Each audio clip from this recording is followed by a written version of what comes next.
Imagine being trapped inside the walls of this sewer pipe in the LA system. Water about 2 feet deep splashing all around you, filled with untreated raw sewage. That scenario happened to 13-year-old Jesse Hernandez. The Hernandez family told detectives that Hernandez and a couple of his cousins, they wouldn't say how many, left the picnic area, crossed Zoo Drive, and came through this area where it's all abandoned, and hopped a fence and wound up in front of this building, no longer used by the sanitation department. He climbed up onto the roof, according to his cousins, and he started jumping up and down on some plywood. The plywood broke and he disappeared. They called out his name, they couldn't find him.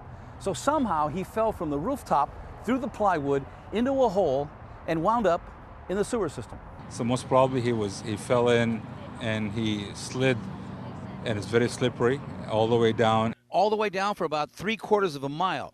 Somehow he was able to stop himself in what is called an open chamber, an area where he was able to stay put and stand up. We isolated an area of 6,400 feet from the point of entry to we thought he could not go beyond a certain point. Using special cameras that float, rescue workers did everything they could to find them.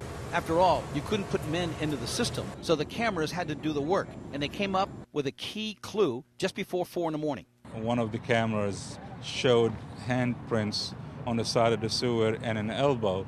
They pinpointed the area just off the 134 freeway. The freeway was shut down, the manhole cover was lifted off, and there he was. So once they pulled the lid off the manhole cover, he was just like right there. Two of our workers looked in and he said, "Help."